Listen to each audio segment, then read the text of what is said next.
Débutons cette revue de presse économique africaine avec le site d'information en ligne l'économie.com. Le journal en sa une, titre: Nouveau programme économique et financier. Les négociations sont en cours entre le Cameroun et le Fonds monétaire international. La fintech camerounaise Maveance PLC lève 1,6 milliard de francs CFA pour financer son expansion dans la zone CEMAC. Informe businessincameroon.com.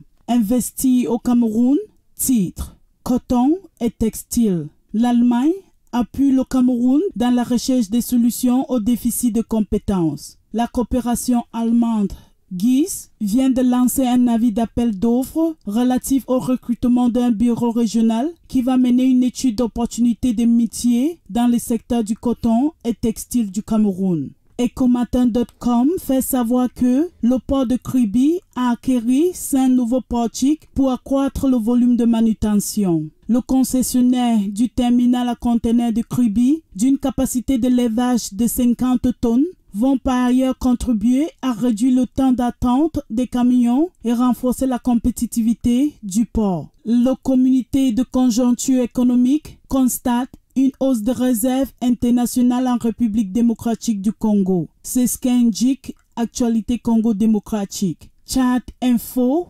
titre: Coopération. Le Japon apporte une aide financière de 1,3 milliard de francs CFA au programme d'alimentation mondiale pour assister 86 410 personnes issues des familles vulnérables au Tchad.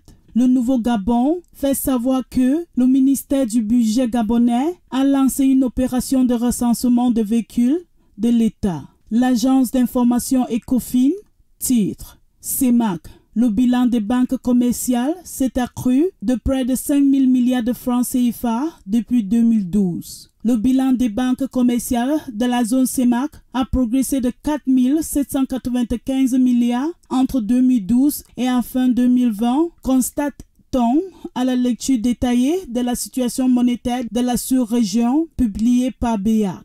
Le groupe bancaire Kenyan Central Bank a renfloué les caisses de sa filiale National Bank of Kenya à hauteur de 3 milliards de shillings, soit 28 millions de dollars, pour l'aider à répondre aux exigences de capital minimum, informe Financial Afrique dans son registre finance. À l'invitation de l'économiste Kakuna Bukpo, des intellectuels politiques et économistes tels que Ousmane Sonko, Carlos Lopez, Lionel Zinzou vont se retrouver à Lomé le 26, 27 et 28 mai pour plancher sur l'avenir des francs CFA alors que la réforme de cette monnaie patine. Fait savoir jeuneafrique.com.